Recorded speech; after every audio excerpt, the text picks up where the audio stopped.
Welcome to Hanvi వైటీ family vlogs. ఈరోజు video వచ్చేసి పనసకాయ ఎలా కట్ చేయాలో చూద్దాం, వచ్చేసేయండి.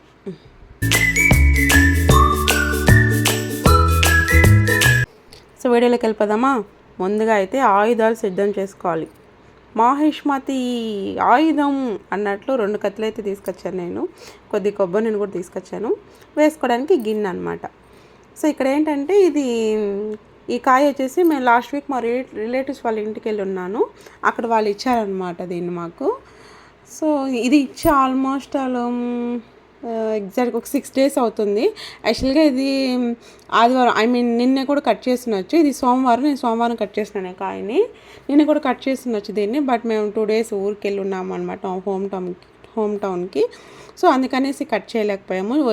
ఇంటికి వచ్చి డోర్ తీయంగానే ఒక్కటే స్మెల్ అనమాట. సో అప్పుడు అర్థమైపోయింది అనమాట మాకు. సో ఓకే, పండు అయిపోయినది, దీన్ని కట్ చేయాలనేసి.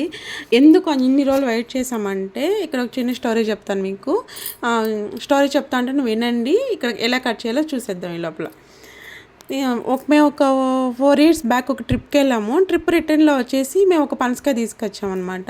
చాలా పెద్దది, ఇక్కడ చూపిస్తుంది దానికంటే ఒక 4 times పెద్దది. అది అంత పెద్దది తీసుకొచ్చాము. అంటే 4 families మళ్ళీ షేర్ చేసుకుందాం అన్నట్టుగా పెద్దది తీసుకొచ్చుకున్నాము. అక్కడ కొంచెం రేట్ కూడా తక్కువగా ఉన్నిందని అది ఇంట్లో తెచ్చిపెట్టి ఒక 10 to 15 days అయింది. సో ఈ లోపల ఏంటంటే మాకు భయం వేసింది అనమాట, ఇంక ఇది కుళ్ళిపోతుందేమో. అంటే ఇది కలర్ అసలు కలర్ ఏం చేంజ్ అవ్వదు, అట్లే ఉన్నింది.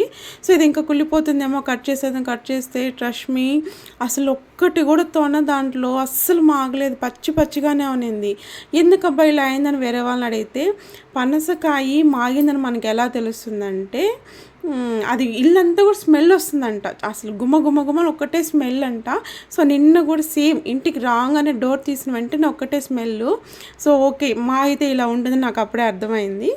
సో అందుకోసమని ఈరోజు కట్ చేసాను అనమాట. ఇంకా దాన్ని మా వారు ఆఫీస్కి వెళ్ళేటప్పుడు చెప్పారు, నీకు వీలు ఉంటే కట్ చేసి పెట్టని. వీలుంటే అంటే పాప ఉంది కదా, సపోర్ట్ చేస్తే కట్ చేసి పెట్టని చెప్పారనమాట. సో పాపనైతే నిద్రపిచ్చేసాను. సో అందుకోసమని కట్ చేద్దాం స్టార్ట్ చేసాను. ఎలాగో స్టార్ట్ చేసినాం కదా, వీడియో తీద్దామనేసి స్టార్ట్ చేశాను అనమాట. నాకైతే పనసకాయ కట్ చేయడమే రాదండి అసలు. అప్పుడు ఒకసారి కట్ చేసినప్పుడు కూడా ఎట్లంటే అట్లా కట్ చేసి, మాతో పాటు అప్పుడు ఒక ఫ్రెండ్ ఉన్నింది. అసలు అప్పుడైతే వీడియోస్ ఏం షూట్ చేయలేదన్నమాట నేను. అసలు ఫుల్ ఫన్ అనమాట ఆ రోజైతే. అసలు ఆ పెద్ద కాయని మేము ఇద్దరం కలిసి కట్ చేసి లోపల అసలు ఎంత ఎగ్జైట్మెంట్తో కట్ చేసాం. అప్పుడు అసలు వెంటనే తినాలనుకున్నాం, కానీ అసలు కాయ ఓపెన్ చేయగానే మాకు ఫుల్ డిసప్పాయింట్ అయిపోయాం అనమాట. సో అట్లేమన్నా అవుతుందేమో అని భయంగా కట్ చేశాను. బట్ చాలా అంటే చాలా బాగున్నాయండి పనసతోనలు అయితే. మీకు వీడియోలో చూపిస్తున్నాను కదా, ఆల్రెడీ 2 వేసేసాను. చాలా టేస్టీగా ఉన్నాయి. ఎంతైనా ఇవి మన ఇంట్లో పండించినట్టు కదా, చెప్పాను కదా మా రిలేటివ్స్ ఇచ్చారనేసి. చాలా అంటే చాలా టేస్టీగా ఉన్నాయన్నమాట. ఇవంటే మా బుడ్డది కూడా ఎక్సలెంట్గా తింటుందండి. దానికి భలే ఇష్టం పనసతోనలు అంటే. బట్ ఎక్కువ పెట్టను నేను, వీక్లీ వన్సే పెడతాను. ఒక హాఫ్ పనసతోన పెడతాను అంతే. ఏదైనా కూడా సరే పిల్లలకి మనం కొత్తగా ఇంట్రడ్యూస్ చేసేటప్పుడు ఫస్ట్ వాళ్ళకి పడుతుందా పడదా అని టెస్ట్ చేసుకొని తర్వాత పెట్టాలి. ఫస్ట్ ఒకసారి చిన్న స్లైస్ పెట్టాను, ఓకే తనకి బాగా డైజెస్ట్ అయింది, తనకు నచ్చింది, తినింది.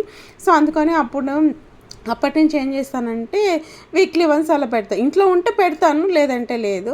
సో ఒక సైడ్ అయితే క్లియర్ చేసేస్తాను. ఇక్కడ చూసారంటే మీరు ఒక సైడ్లో కొంచెం తక్కువే ఉన్నాయి. సో ఐ థింక్ ఇంకో సైడ్లో కూడా తక్కువగానే ఉండొచ్చు అనుకున్నాను. బట్ ఇంకో సైడ్లో వచ్చేసి ఎక్కువగా ఉన్నాయన్నమాట. ఇంకో సైడ్ది కోయడం కూడా కొంచెం కష్టమైంది నాకు. చేతికి కూడా ఆయిల్ రాసుకున్నాను, కానీ మొత్తం జిగురైపోయింది అనమాట. చెయ్యి అంతా కూడా అసలు వాష్ చేస్తుంటే కూడా పోవడం లేదు. అది చాలా కష్టం అయిపోయింది నాకు. ఎన్నిసార్లు హ్యాండ్ వాష్ చేసుకున్నాను, ఇదంతా క్లియర్ అయిపోయిన తర్వాత అయినా కూడా పోలేదు. మళ్ళీ ఒక క్లాత్ ఎత్తుకొని నీట్గా తుడుచుకున్నాను, కూర్చొని ఒక 10 నిమిషాలు పట్టింది. పనసతోన కొయ్యడానికి టిప్స్ ఉన్నాయి కదా, అట్లాగే హ్యాండ్ వాష్ చేసుకోవడానికి కూడా టిప్స్ ఏమైనా ఉంటే కమెంట్ సెక్షన్లో కమెంట్ చేయండి, చూద్దాము. సో మొత్తానికైతే సాధించాను అనమాట. ఇక్కడ చూసారా, దీన్ని చూసి నాకు కొంచెం ఆశ్చర్యం వేసింది అనమాట. ఏంటబ్బా ఇది మొలకొచ్చేసింది అంటే, అప్పుడు ఈ కాయని ఇంకో 1 week కొయ్యిపోయింటే లోపల చెట్లు వచ్చేస్తుంటాయా? జస్ట్ కిడ్డింగ్, జోక్ చేశారనమాట. అప్పుడప్పుడు ఫన్ ఉండాలి కదా లైఫ్లో, అందుకోసం అనేసి. సో తొండలు అయితే అన్నీ కూడా తీసేసి నీట్గా చేసేసాను. కొద్దిగా అక్కడ కాయ ఏదో దెబ్బ తగిలింది. అక్కడ మాత్రం ఒకే ఒక తన పాడైపోయింది. మిగతా అన్నీ కూడా అసలు చాలా అంటే చాలా బాగున్నాయి. నాకే సరిగ్గా తీయడం రాలేదనమాట ఇవి. అందుకోసమని అన్నీ కూడా సగం సగం వచ్చేస్తా ఉన్నాయి. తొనలు కూడా బాగా పెద్ద పెద్దవండి. ఇవి నాటుదనమాట. మనకు హైబ్రిడ్ వచ్చేసి బయట బండ్ల మీద పెట్టుకొని కోస్తూ ఉంటారు కదా, పెద్ద పెద్దవి వచ్చి హైబ్రిడ్. ఇది వచ్చేసి నాటు కాయి కాబట్టి తొనలు ఎల్లోగా ఉంటుంది, చాలా ఎల్లోగా మెత్తగా టేస్టీగా ఉన్నాయండి. సో మొత్తం అయితే క్లియర్ చేసేసాను, మొత్తం కూడా కోసేసాను. ఇది చూసారంటే ఇవన్నీ కూడా గింజలు ఒక్కదానికి చాలా వాటికి ఇట్లా మొలకలు వచ్చేస్తున్నాయి అనమాట. సో అంతేనండి. వీడియో నచ్చిందా? మన వీడియోస్ని చాలామంది చూస్తున్నారు కానీ సబ్స్క్రైబ్ అయితే చేయడం లేదండి. నచ్చితే లైక్ చేసి సబ్స్క్రైబ్ చేయండి ప్లీజ్. Okay bye.